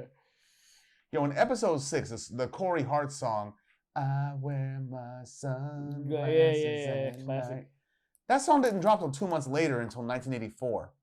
Oh, really? Yeah. So they're a bit early. A bit early, yeah. They take a little bit of liberty with the music in here. Like the Bengals song, "A Hazy Shade of Winter." What's it called? That didn't come out until 87 in the Less Than Zero soundtrack. With Robert Downey Jr. and Andrew McCarthy. So they weren't so accurate, but I mean, they weren't so accurate, yeah. Nostalgia. I'll still give it to them, yes. Yeah. I mean, what's it called? They do. I think they do correct that in later seasons. Like, yeah. Like when they go, like next season when they're in '84 and they're talking about Ghostbusters and Beverly Hills Cop. Yeah, those came out in that year. Ghostbusters, but that was their Halloween costumes. Oh yeah, Ghostbusters, one of the illest one of the illest films ever. Yeah, and even the cartoon was dope. The real Ghostbusters. Yeah. But yeah, it was a good pilot. Like when you go back and watch, it's so basic compared to what the show evolves later into. Yeah. They got a bigger budget. Yeah, the budget, you could tell, like, and they got a bigger fan base too, because like they expanded and able to launch other media, comics. What's it called? Even clothing. Mm-hmm. What's it called? Merchandise. Yeah. And these guys, when they're coming to Comic-Con, everybody wants to meet them. Oh, they go to Comic-Con. Oh, Comic-Cons are pop culture extravaganzas. Yeah, so they pull up. I didn't know that, Yo, at Awesome Con this year in DC, you know who was there? The twins from Breaking Bad. Oh, I think you did tell me about that. And Hank from, the guy who played Hank Schrader, what's it called? Dean Norris. Yeah, he was there too. There too. Mm-hmm. I need to go there one time with you for sure. Comic-Cons are fun. Yeah. It ain't just, I want to go to the main one, San Diego. My cousin goes there. He lives in San Diego, so he pulls up. I'm sure he's pulled up so much now that sometimes he goes like every other year or something. It's easy for him to get tickets, I bet, being right out there. Yeah, being out there. Because some tickets, as soon as they sell out quick. Yeah, I believe it. But New York, which is where I got that X-Men comic y'all saw in 2010 Comic-Con, that was the best one I've been to. I met Lou Ferrigno there. Was he still swole? Oh yeah, he was swole. That's why, you know how he shook my hand? How? For real? Yeah. I'm like, I get why you crush my hand. You are the Hulk. Yeah, I feel you. Met plenty of old X-Men writers, Chris Claremont, Peter David, Jerry the King Lawler, he was there. Oh wow. Yeah, that was a good day. Real good day. I also learned how expensive Manhattan could be. Yeah, it's expensive. Fridays damn near $20 for a Long Island iced tea. Yep. Well, DC's not that much different, but yeah, you're right. You're right. DC's prices are. And that was 2010. Yeah. Oh, you know who I saw up there too that day? Who? Matt Beck. Oh, he was at Comic-Con. No, he wasn't. He was just in New York. He was in New York with this chick for like for his job related. He's a teacher, right? Yeah. For some education conference. We were walking me and Dean were walking to leaving Comic-Con, leaving the Jacob Javits Center, walking to get some food, and I heard somebody yell, "Psy!" Like, who the hell knows my name here besides my family? Yeah. Shout out to Matt. And I was like, holy shit. Yeah. Shout out to Matt. He's a real one. One of the homies from around the way. And of course, he had to do my whole Rain Man routine where I know his date of birth and the day he was born in front of the chick he was with. He does it every time. Yeah, I think he lives in Dubai now or something like that. Yeah. He's married, got 2 kids. Shout out to you, Matthew Beck. Big up Matt, man. My dude. He's my guy. What you used to call the sophomore sensation? My quarterback. Quarterback. Yeah, shout out to Matt for real. But yeah, check it out. Like I think if you've ever watched it, just revisit it and you'll be like, it's a good ending so too. Appreciative of how much the kids have grown from the first season. They're matured. They're probably 21-year-olds now playing teenagers now. Yeah. So by season 5, the 5th and final season, they're going to be looking so much different, sounding so much different than they do here, absolutely. or even last season too. Absolutely. And last season was classic. It's great. The show is amazing, so definitely I advise you start binging on. It's good. Season 1 was very good. It's a very good pilot season. It is, and it ends on a cliffhanger too. It does. So you're compelled to watch season 2. And like I low key actually started watching season 2 whenever I I'm going to. I watched like 2 episodes. I was like, you know what, I got other stuff to do, so I'll revisit another time. But I'm going to. I got plenty of free time, so I'm gonna make use of it. Yeah, Max comes in season 2. She season 2 or season 3? Yeah, she does. She should, because they get reunited with Elle. Yeah, that's right. Yeah. We mentioned earlier. Yeah, she's introduced. And she tries to be friendly with Elle, and Elle just walks around like, "Fuck this bitch." Yeah. You ain't one of us. You ain't not like us. But she becomes one of us. Not yet. Yeah. Yeah, she's gang. You know who does become one of them? What's it called? Steve Harrington. Which one's that? The asshole boyfriend of Nancy. Yeah. In season 1, he was an asshole. He gradually comes around. Yeah, he comes around. Yeah. He was supposed to be killed in season 1. Yeah. He actually more or less kind of comes around near like the finale. The ending, yeah. Yeah. He helps him fight off with a baseball bat. Yeah. So, for sure. And as a thank you, character turnaround, him and Nancy they get Jonathan a brand new camera. A gift, yeah. For Christmas to make up for the one that they broke. Yeah, man. Check it out. Stranger Things, yes. Check it out. One of the Netflix best shows. So yeah, check it out. And they've had a lot of good shows, even though they're overblown at this point. Yeah, now it's like you can't even keep up. Yes, I remember when it was just House of Cards. Yeah, like that was like one of the original ones. Yeah, and back then that's when I learned they aired the entire season in one day. They can do that concept. You're like, you could do that. You can do that. Yes, you can do that. It's now that now some of the shows they do episode a week. But for the most part, they still drop everything at once. But they do. For some shows, they do an episode a week. They do. Like Amazon does the same concept. I mean, they'll drop like 2 episodes or maybe 3 episodes in one day, maybe. Yeah. They get people hooked. Exactly. But what's it called? Other than that, it's episodic per week. Mm-hmm. Disney Plus does the same thing. Same thing, yeah. Yeah. Nobody wants to emulate Netflix's old model. Yeah. I enjoy it because sometimes you just want to binge. Yeah, you do. You just lay on your couch, just chill, get your food, a drink, or whatever. Yeah, man. And chill on your couch. Yeah, thank you. That's one good thing about streaming. Yeah. Streaming video, that is. And no R. Kelly. We're not talking about the streaming video that you're fond of. or the video of the guy on the politician on the investigation from Equatorial Guinea. If you know, you know. Yeah, if you know, you know. I don't. Oh, so he's on the investigation for some shit, political shit, and in the midst of all that, they discover that he has over 400 recorded porn videos of different people's wives, including like family and other politicians' wives, and a lot of it has leaked in the last week. When I said streaming, I meant piss. Well, yeah. Yeah. If you know, you know. Regardless, I get you. Yeah. I get you. I actually thought you meant the sex video. Streaming video. Streaming video of him. Of the actual piss, actually. No, just when I'm streaming piss. Yeah. Piss comes out in a stream. Yeah, it does. I get you. I finally get you what you meant. Okay, thank you. Thank you. you. Shall we move on? Yeah. It's hard for me to keep a straight face with that. Yeah, I feel you, dog. I feel you. But yeah, that's the news from Equatorial Guinea. All right. Yeah. But yeah. Season 3 opener. Yeah. Stranger Things, Tales from the Hood, Halloween Havoc.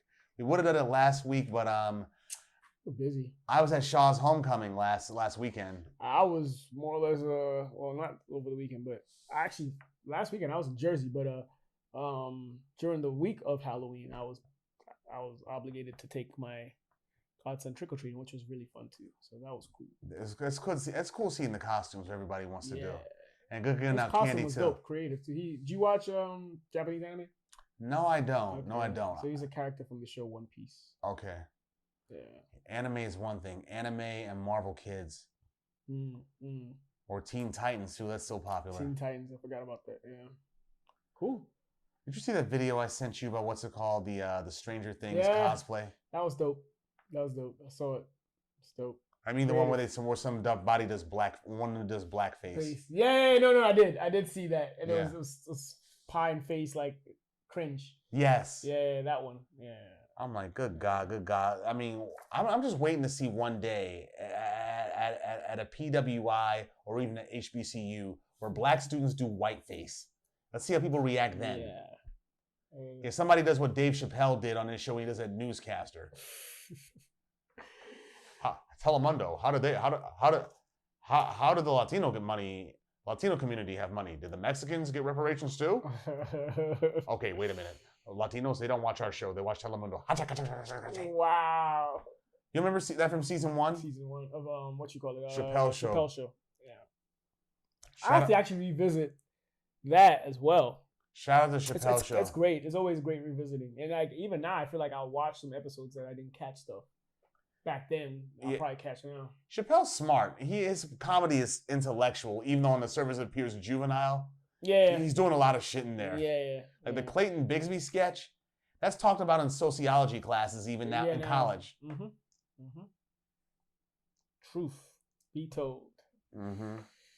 Anyway, yeah. What's it called? We're gonna be seeing more Clayton Bigsby's now, I'm sure, with MAGA hats. But hey, they're back. That's why I'm wearing a Phantasm shirt with the tall man who looks like Trump right in the middle right now. Low key. Yep. Yeah, low key. In part because that's what we're gonna do for the next 4 years. A horror film disguised as a sci-fi thriller, which is what this is. Buckle up, dog. He's the GOAT. The tall man or Trump? Trump. Buckle up for some more GOAT activity. You can learn from him. What's it called? If you lie, you can do anything. Prepare to be entertained and cringe. Nah, I'm not. I'm gonna turn. This is gonna be probably the first time in years I turn my social media off because I don't want to hear about that motherfucker every day. Yeah. We did it during his first term every day, and it's like, what's he done now? What's he said now? How has he embarrassed us now? What's it called? I go to another country now. They learn I'm American. The first thing they're gonna ask me is, "Did you vote for Trump?" Yeah. Then why the rest of your dumbass country? Yeah. Ask them. I voted for the lady, just like I voted for the white lady 8 years ago. But that aside, what's it called? We had a fun season opener with this right now too. For sure. What's it called? We're gonna be coming back next month for episode number 2. We're gonna still be doing the full 12 episode format by month. And see what we got for episode 2. We thank you for tuning in to us. We thank you for staying with us all these months. We got a lot of more for you, like Mr. T. So, I pity the fool. Yeah, I pity the fool that won't jump our podcast. What he said? I pity the fool that won't watch our podcast. I almost said chop. Anyone that don't watch the podcast? I've had 2. I've had 2 of them red ciders. I'm good though. I know. Yeah. All right, so signing off, and y'all have a good one. Later.